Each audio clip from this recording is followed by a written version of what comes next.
Hello and welcome to Stork'd, the podcast, in which we explore the many ways to build and define family. This is your host, Julia, and today I want to introduce you to my friend HeHe Stewart. She and I have become buds through our shared drive to transform the family building experience, where I'm focused really on expanding what is possible in terms of how we think about what a family could be. HeHe's passion is to transform the birthing experience.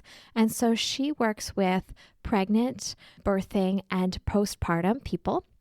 And she's trying to empower us to really own the birth experience, to own our bodies, to make informed decisions based on education and actual information about what is right for us. And that includes having informed consent, having agency and autonomy over our bodies, knowing what a doctor may recommend because it's medically necessary, and knowing what a doctor may recommend because it's hospital policy or because it's general best practice, but may not be actually what we want or need or what is healthy for our babies in the moment. He's transforming the birth experience by working with medical professionals, working with patients. She has a doula company in Boston. She also has online educational resources, online classes that you could sign up for with a group called The Birth Lounge. And she also has a podcast called The Birth Lounge. And then she has this incredible social media account, which does a lot of educating as well. So I encourage you to check out all of her many resources. I encourage you to take a listen to this episode. If you love it as much as I do, please be sure to pass it along to a friend, leave a great review, follow us on social media, all that great stuff. Sign up for the Stork'd newsletter. And here is HeHe. Thank you so much for joining us at Stork'd, the podcast, where we explore the many ways people build and define family. This has been a long time coming. I'm so excited to speak with you. Welcome, HeHe. Oh my gosh, thanks so much for having me. I'm super excited for this conversation. Let's dive right in. So let's start with, can you tell us, you represent so much to me, and I have already given your bio in the intro, but can you tell us a little bit about how you define yourself? Who is HeHe? Yeah. Well, I'm HeHe. I am the founder of Maternity, Concierge, which is a very high touch maternity experience to help people prepare for an evidence-based and data-driven pregnancy and birth experience. Yeah, and your business has so many different arms, so many different facets. Can you tell us briefly, what is it that you do on a day-to-day basis? Yeah, so we provide a range of services along the entire spectrum of pregnancy and birth. So that may include prenatal support, prepping you for labor, birth support, both in person and virtual, or postpartum consults, things like lactation support, helping your baby sleep through the night, or understanding your own emotions after birth. Amazing. Oh my gosh, this is going to be a great conversation to talk about all things birth. I am so happy you're here. Can you tell us a little bit about who you are and how you came to this line of work? Yeah.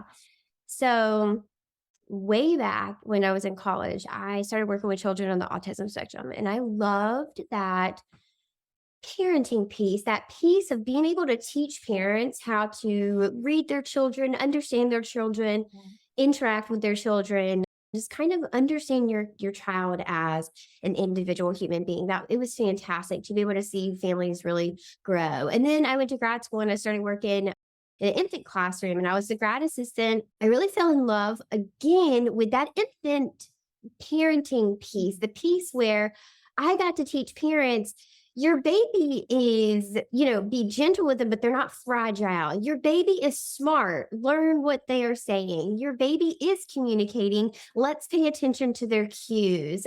And so I actually went to the University of Alabama for my master's, and then I moved up to Massachusetts, and I wanted to work with children on the autism spectrum again. I love the infants, but at that point in life, my true love was autism. And talk about energetically, I came up here and I could not get a single person to email me back, call me back, even let me volunteer. So that was the weirdest part. And at that point in my life, I had just started getting into the idea of like mindset and trying to take on this idea of like, whatever happens to you is meant to be on your path. But now it's just like a guiding rule that I kind of live by. And so I was like, wow, what is this? What is this message supposed to be? And so I needed a job. And I was like, well, if I can't get into autism, I got to get into something that Yep. I actually do have a passion about. And so I went back to the classroom, and it was there that one of my co-teachers said, have you ever heard of a doula? And I was like, no. And they were like, yeah, you're kind of like a birth coach. And I was like, really? That's like pretty cool. I have a lot of infant knowledge. And so I took a weekend course, and it was that weekend literally changed my life. I came home, I made a Amazing. website. I know, like 2 weeks later, I had my first client, and I was like, oh my gosh, what is happening? Oh, I'm going to cry just remembering like where my story started. So sweet. So yeah, my life literally changed that weekend. And then a year later, year and a half later, I finally got to dump the full-time job and take doula stuff full time, starting in the beginning of 18. And now we are working our way towards the end of 2022. And I have a big team for me at this time. Pretty cool to think if I listen to this podcast in like 5 years, what will our team look like? But yeah, we have a big-ish team right now.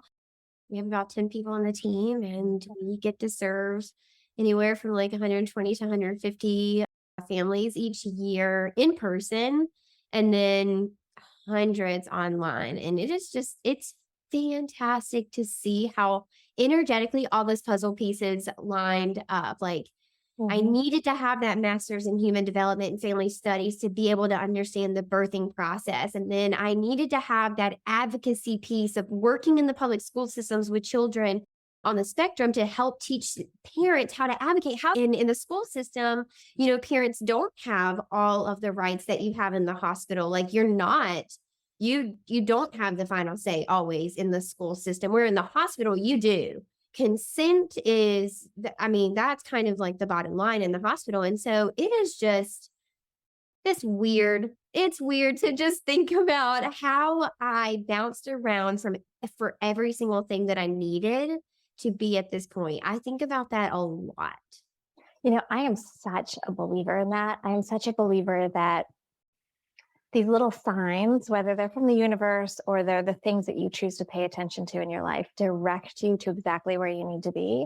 And I'm also a believer in just being a student of life, right? So if you're extracting key knowledge, key information from whatever you're doing, it eventually coalesces, it'll eventually connects so that you come to the place where you are more informed, there's more to you. And one of the things I love about now being 40 is that I can kind of look back on my life and say, oh, here's just why that happened, right? This connecting in a new way. That's amazing. Okay, let's work backwards. Let's start about your overall goal. What's your intention? You've got a team of 10. You've built this really tremendous brand with a podcast, with an Instagram following, with all these other branches. What's your hope here? Yeah. So we're really bridging that gap between patients and providers. And that's tough, and it's super triggering. So it takes a certain level of awareness on both parties. So both providers and patients have to be aware. Patients have to be aware of the tremendous amount of coercion and manipulation and bad outcomes that can arise in the hospital because of the coercion and manipulation. And then providers must have an awareness that these things are happening. Not only that, but they have to be able to admit how they've played a role in it. And that sucks. And listen, I'm there too. Like every day, actually, I was just about to say when I was a new doula, but no, every single verse I debrief after. And I really do think about, did I do everything I could have? And was it all consensual? Did I do everything I could have? And it was according to that person's birth plan. So that's different than how medical providers sometimes can debrief, and they say like, did we do everything we can? Yes, that mama and that baby are both alive and like good to go. Yeah. Like, we did everything we can. That's different, y'all. That's really, really different. Like, we have got to start considering, that patient experience and patient safety, and that there are options. And so that awareness is huge. Bridging that gap, really trying to connect providers that are already on this new wave of medicine. They recognize the dysfunction in our system. They understand their role in it, and they understand that their colleagues will need support, gently calling them out and then giving them solutions on how they can avoid it in the future, things like that. demanding systemic change, to demanding that legislation change, demanding that actual hospital policy change, demanding that maybe you just start with your floor's culture, change that, and then work your way out. But then the patient has got to have the awareness to be able to come into prenatals and understand actually the law. So legally, also ethically and morally, I am the final say about my body. Informed consent and informed refusal. And you cannot have one of those without the other. They are literally together. They cannot be separated. If someone does not have the option to say no, it is no longer consensual. Consent, one of the largest parts of consent is that it is presented as an option and they have freely the option to choose both yes or no. I mean, so we're talking about some really heavy stuff, right? Oh yeah. Because I had sort of assumed your platform was all about giving patients agency over their experiences and agency over their own body. But what I'm hearing you say is not only is that critical in the form of consent and education and awareness, but also we have to transform the whole medical system as it pertains to birth. Is your vision for your work and your platform to go so far as to transform prenatal and intranatal care? Is that what you call it, intranatal? 100%. So we already work with some physicians and some medical providers to start doing this kind of locally and on a small scale. And so we're piloting some things, we're piloting some ideas, we're piloting some programs, and we're just kind of seeing what helps improve maternity care while also getting the buy-in from those providers. We don't ever want providers to feel targeted or guilty, but it does take an awareness to say, okay, I've been doing this. It is harmful. And now going forward, I can't change the past. And I certainly didn't know I was causing harm. But now that I know, I'm going to do better, and that is, there are just two different kinds of providers. There are providers who are willing to say that, and they do understand the dysfunction of the system. And then there are providers who don't want to properly blame the dysfunction of the system. And the medical system is broken and dysfunctional on so many levels. It's not just providers. It's the insurance and the policies and, the control and the profit over people and, overworking your staff, not having safe staffing ratios, overworking your residents. It's a lot. It's a lot. It's a lot. And so you had said at one point, maybe I'll look back on this episode 5 years from now and there will be a different team.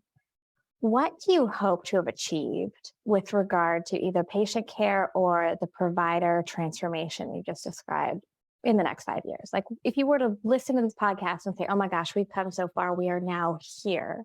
What does here look like? Yeah. What does here look like? Here looks like probably having specific programs within big facilities to kind of support the most people at that time. So here's the thing. I don't do this by myself currently, and I could never do this by myself because it's so multi-layered. Like it really does includes the people who do the education. So people like me, it includes the people who are receiving that education and then disseminating the action. That's the client or the patient, the birthing person. And then it's the people who are actually doing the action. And those are your doctors, right? Then on top of that, branched out from that or bubbles out from that, insurance companies. Like we've got to change the way that they reimburse. We've got to change the things that they cover. We've got to change the way that people pay into premiums. And then that doesn't actually match up to how much coverage they have. And we're really talking at a macro level, the change you wish to see in the industry. Let's bring it down to the micro for a second. If somebody were coming to your platform for the first time and saying, I need to understand what she's all about, what are like the 3 takeaways you hope somebody gets from your content, from the work that you do? There's 3 biggest takeaways. So first of all, you have the right to say no to anything. So you should not be bullied or coerced or manipulated into any decision about you or your baby. Second of all, if that's the care you're receiving and you're feeling bullied, coerced, or manipulated, you should find a new provider. Not all doctors are like that. There are many, many, many, many, many great doctors kind of all over the country, like specifically in Boston, like we have amazing providers here, but all over the country, there are good providers, although some areas in more rural areas, it might be a little bit more sparse. You might have to look a little bit longer or harder. You might have to interview a few providers before you find one. Don't be afraid to really do your due diligence to find a provider that is aligned with you. And here's why. When you get into labor and you start to have questions or you need to start making decisions about your labor, you want to have a provider that's not going to push you one way or the other, or the way that they are pushing you is also the way that you want to go. So, for example, if you have the idea of having an unmedicated delivery, you're going to want to ask providers, what's your epidural rate? If they have an 84% epidural rate, this provider likely doesn't know very much about supporting unmedicated delivery. You're looking for someone who has probably less than 50%. If they could get less than 30%, that's even better. Less than 20%, hire them, things like that. And that's another thing. Let's say, that's the third. I would call that the third. You are the paying client. So don't forget, your informed consent is everything. You actually are the decision maker, and it's not always presented that way. Sometimes things are presented as, non-negotiables or, oh my gosh, can I have 4? I just need 1 more. Can I have another one? Number 4. Of course. Yeah, you can have another one. Yeah. Number 4 is hospital policy is not law. Right. And so Interesting. even if they say, well, this is hospital policy, thank you very much for sharing that with me, I still am going to decline the cervical check. Or, oh, thanks so much. I actually didn't realize that was hospital policy, but it's going to be a no for me. If I decide I need an IV, or you start to get concerned that I need it medically, feel free to revisit this, but I don't want to put it in preemptively for it to just not be used at all. Yeah. Have these conversations with your providers and your nurses. It's interesting. I never really put the 2 and 2 together, that policy and law are separate, right? One is a hospital, an institution, a company, corporation often. And the other is, for starters, we live in a world in which our legal landscape, particularly around birthing people, is changing dramatically. But the other is something separate. It's state law, it's federal law, it's something else. Okay, so number 1, you are informed consent is everything. Number 2, you need a provider who listens to you, if not change. And number 3 and 4 were you are the paying client. You are the person who has full control. I can see a place in which there are 2 areas I can imagine this bumps into conflict with somebody whose job theoretically it is to provide you the best possible care medically. And the first area of conflict is that while we are informed and we are the expert in our own bodies, right? We are the person who knows our bodies best. We are not necessarily experts in what the hospital has to offer, what a birthing experience is like, how to keep the baby safe, how to keep yourself safe. So if your birth plan comes in conflict with a medical care provider's advice, when do you push on, no, I want the thing that is the best for me based on my ownership and expertise in my own body? And when do you concede that maybe a medical provider might be right or might have information that you don't have? Yeah. Or how do you navigate that? Yeah, this is kind of a multi-layered question. So it's really hard to do that if you haven't done any preparation. So one thing I recommend is really getting a childbirth education course. And I think that, this is another thing I'd love to see over the next 5 years. Let's get childbirth education out of the hospitals. The people who are profiting off of your birth should not also be teaching you the quote unquote rules of birth, right? They literally have something to gain from you having a C-section, from you having, these things, from you not having these things. They have things to gain. And so if you want unbiased childbirth education, it needs to be out of the hospitals. Now, I understand the aspect, I have this conversation quite a lot. And so it is often brought up of like, hospitals are community places where in rural areas, in low income areas, hospitals are gathering places.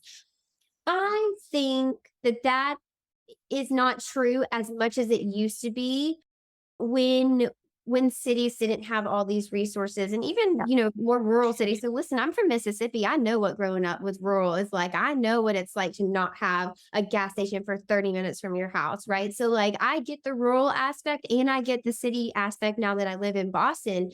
And I lived in like small, medium cities while I went to different colleges as well. And so, the talk about getting the childbirth education out of the hospitals is huge. And so that's number one, get yourself a childbirth education. And if you can, really make it outside of your hospital. A lot of places. So I run a membership called the Birth Lounge, and it provides unbiased, evidence-based, data-driven childbirth education for you to be able to have these conversations and navigate these conversations. But a lot of people, so I do, that's why I'm saying this, is that HSA, FSA dollars, you can do reimbursement. So just like your hospital childbirth education might be reimbursed, online programs, find local doulas in your area that pretty much all of them will do childbirth education too. You can make it what you want. That's going to be your best way to empower yourself, because you're going to know going in already what your options are, already what you can kind of expect from the hospital experience. But let's say you actually are in this conversation, and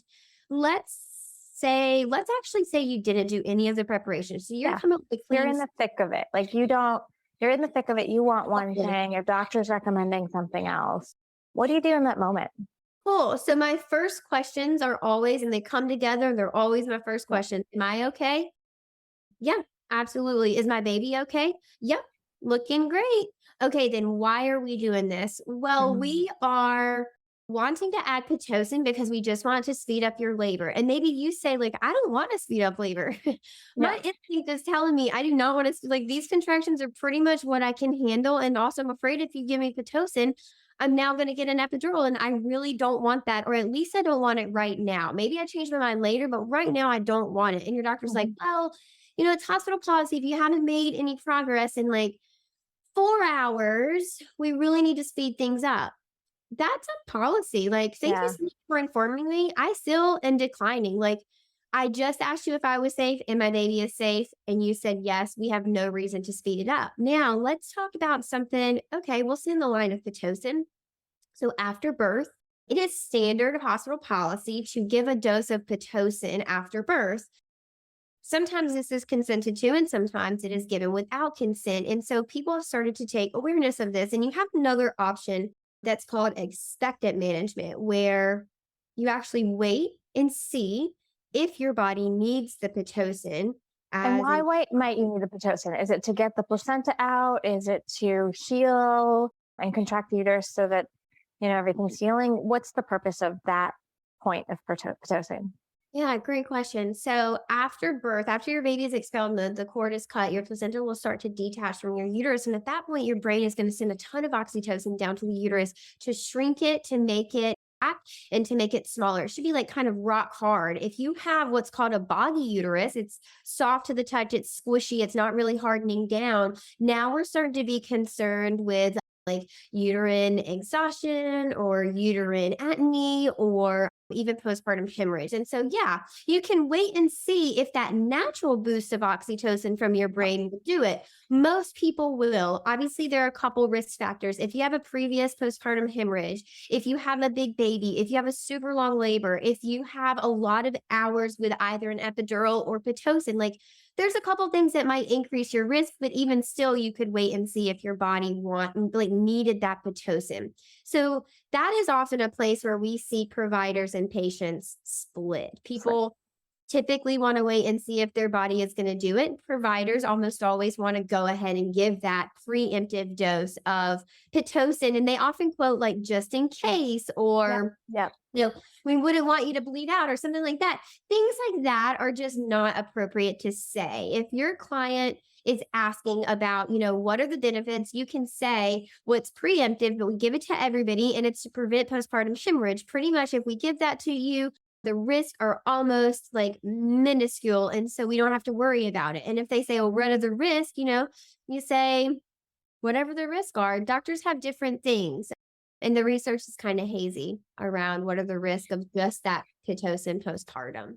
So you're bringing up two questions for me. The first is, I want to go back to the moment in time where you are not seeing eye to eye with the doctor.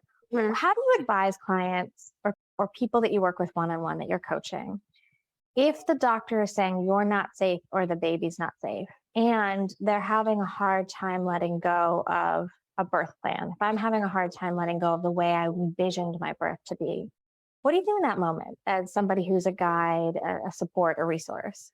Yeah, probably we'll cry together because this is so heartbreaking, right? Especially for people who have. And I think I'm crying because I can just picture the people that I have supported that have felt like this along their birth journey. And here's the thing, our control in labor does not come from controlling the process.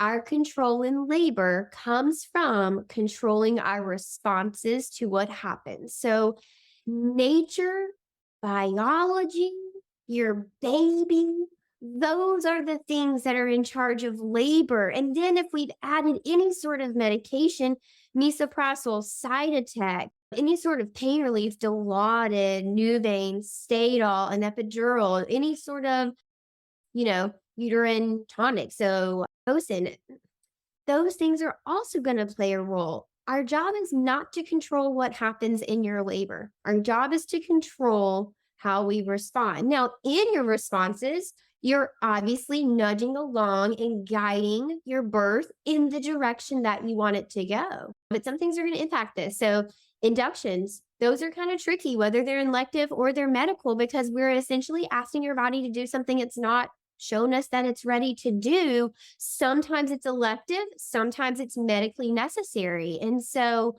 we can't predict or even control how your body's going to respond, but we can respond to how your body responds to the induction in certain ways. And that's really where your control comes in. And your control comes in, in that decision-making process. But if your doctor is truly concerned about you or your baby's safety, yeah, I mean, obviously, nobody would ever want something to happen to their baby. And I think it's important to define like what safety is, right? So with things like, well, you've had a long labor, so we're worried about your baby's safety. Oh, have you seen funky fetal heart tones? Oh, no. Do I have sensitive infection? Nope. Is my blood pressure up? Nope. And you're like, well, you just said my baby wasn't safe. And your doctor's like, oh, well, we just know, the longer they sit in there, the more the risk happens. And you're like, yeah, but sometimes labors truly do take 40 hours. That's okay. That's totally on the spectrum of normal. It's a variation of normal. Okay, so that's so interesting. So it's almost like Buddhist philosophy as it relates to birthing a child, which is you can't control the little details. You can have an intention and you can try to be true to what is right for you. But at the end of the day, there are certain things that are just, it's nature. It's outside of our control. It's medical. So let's talk about the things that you might be able to control and advocate for. What are some of the decisions? Like, can we walk through the top 5 or 10 decisions that somebody might be faced with as it relates to a birth experience? Okay.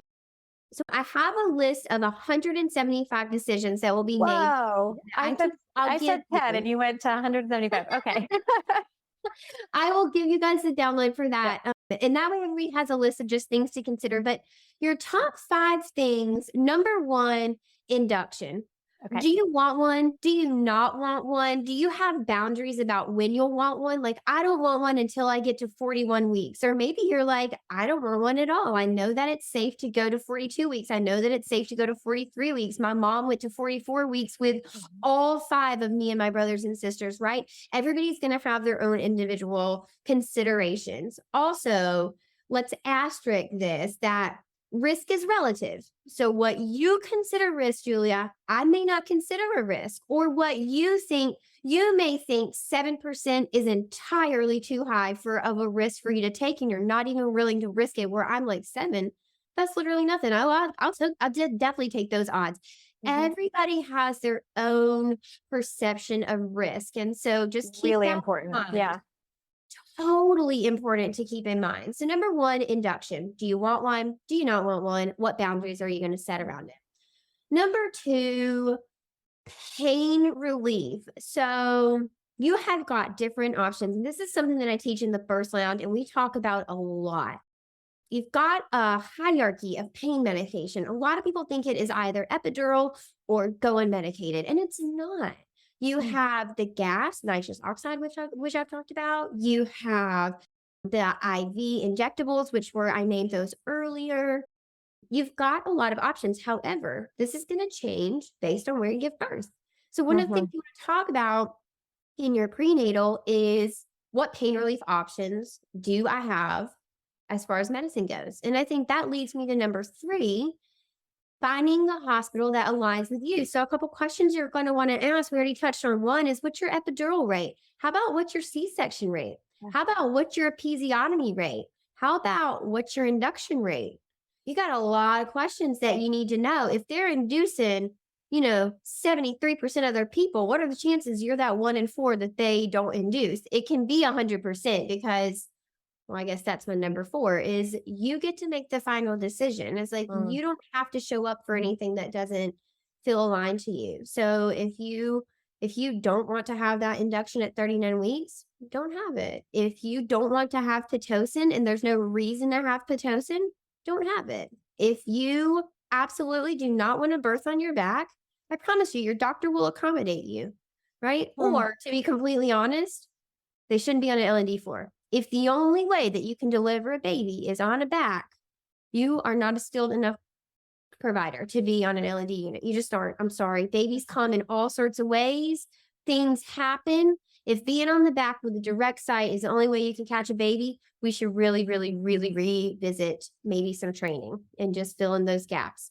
Totally. Oh my gosh. Number 5. Yeah.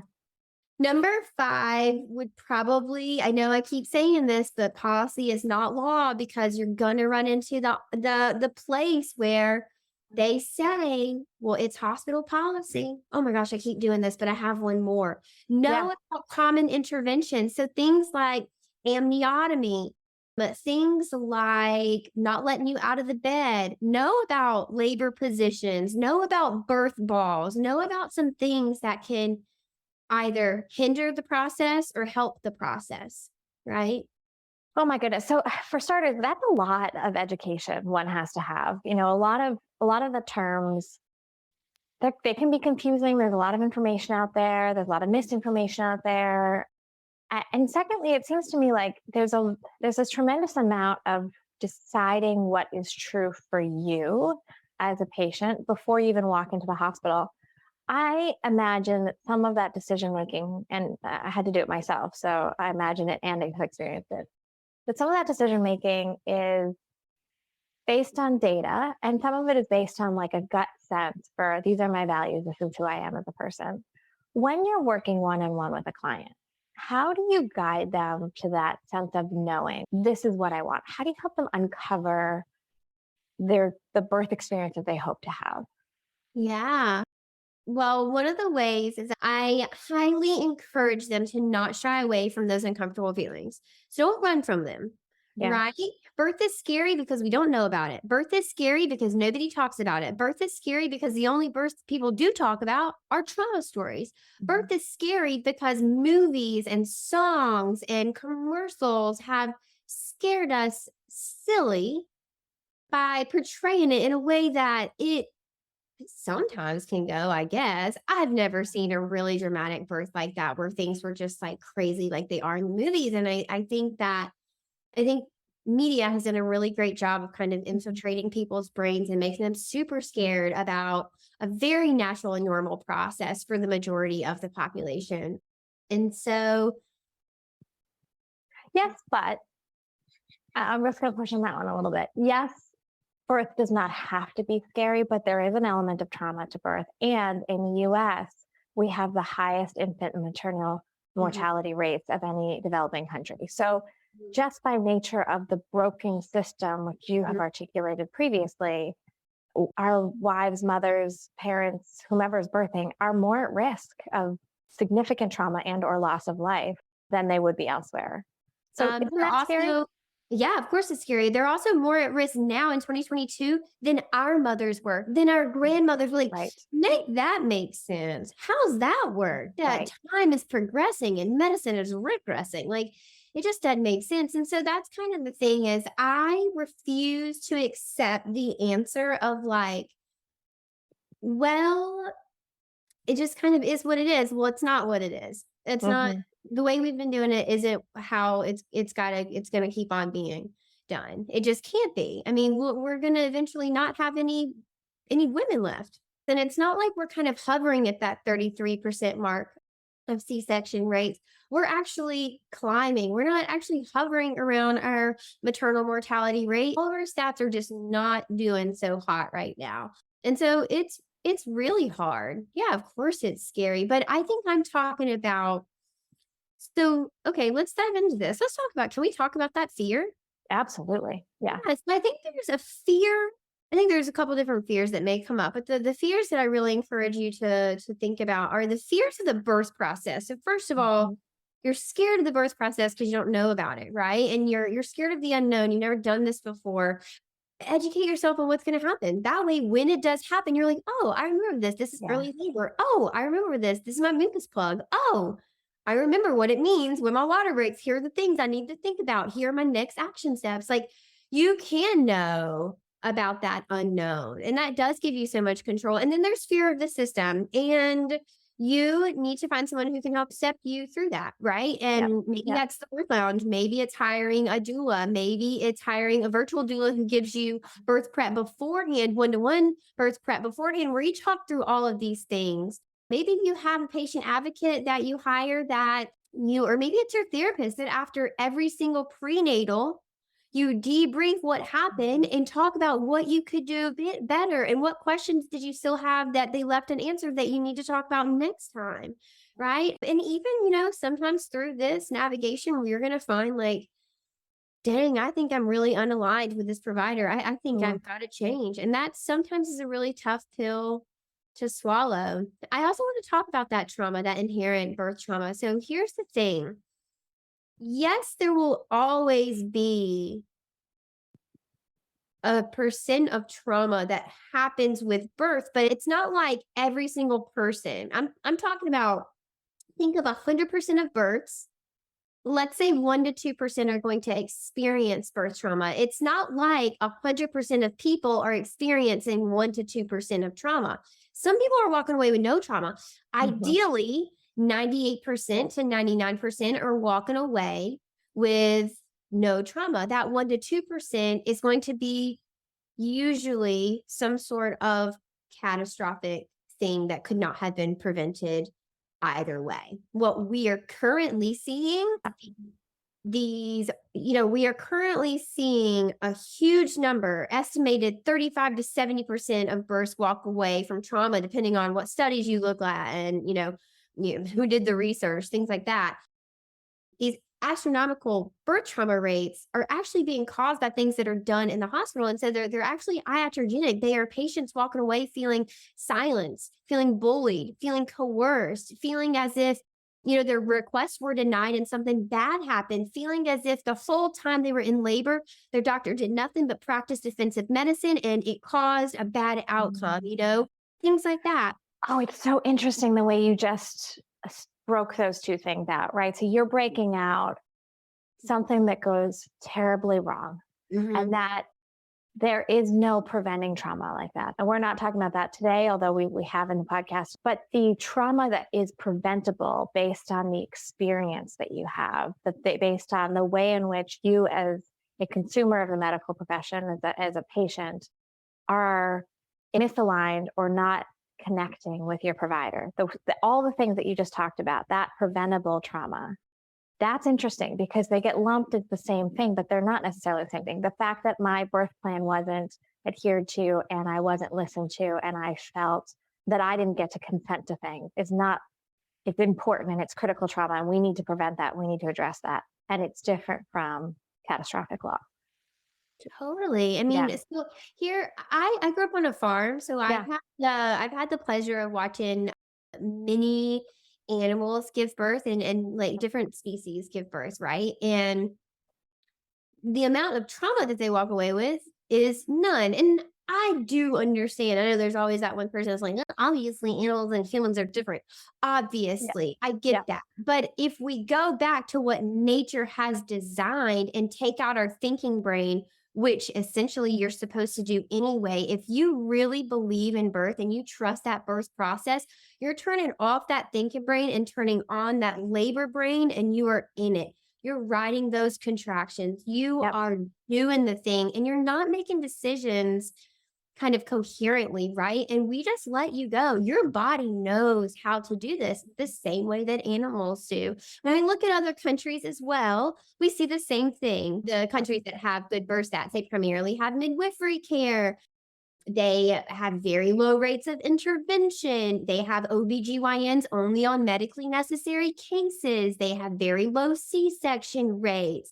When we look at both animals and other countries that do it well, we can very clearly see where the US has room to grow, to improve for everything, to improve our outcomes, to improve experience, to improve the treatment of healthcare workers, to improve that rapport, that relationship, to bridge that gap between patients and providers. I mean, we've got. And let's put a little disclaimer here, because we always have to do that. First is, I'm not hearing you advocate for any one particular choice, right? I'm hearing you say you need to know the choice that's best for you, and you need to know how to communicate those choices to your provider and work in partnership with them, not at odds with them. Yeah. The second thing is, you're not saying this, but I think you are actually saying it. You're just not saying it as overtly. We are so lucky to have medical providers who know how to keep us safe, and they're not the enemy. We should be working together to make a wonderful birth experience with low trauma and a healthy mom and baby at the end. And that if we're doing both of those things together, like what you just referenced in the other countries, that's a wonderful birth experience. Yeah. Yeah. It's a team approach. The problem is that we have a misaligned team. We have, 98 to 99% of births happen in the hospital instead of at home. And they also happen under OBGYN care versus midwifery care. The majority of United States births are attended by OBGYNs, which are surgeons. So we are lucky to have them. It's just a much more medicalized approach to a natural process than midwifery care. And we see that in the results that we have, right? A C-section is a surgery. We can expect surgeons to have a really high number of surgeries. That makes sense. Okay, so I've got two questions for you. We're going to end on sort of a fun note. I often ask what your playlist would be, if, what songs or what would be on your playlist if your life, your journey were to be a playlist.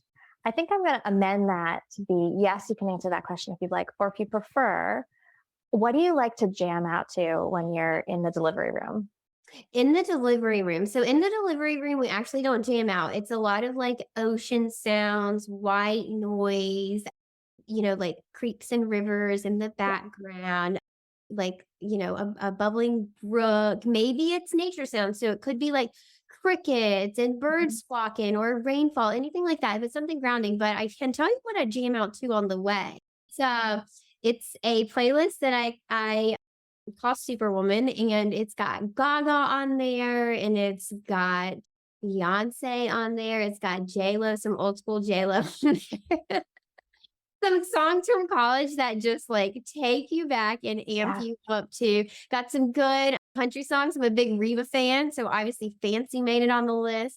Yeah, we've got some Shania Twain is on there. We've got some good, solid, like those like power ballads. Yeah, exactly. And it gets me amped up to go in there and stay in control of that room and really make sure that the control and the decision-making power is always in the hands of the client. And that's really the goal, is to just make sure that whoever's making the decisions, the final decision, comes down to that laboring person. It's their experience. They have to be in control. And that's just the bottom line.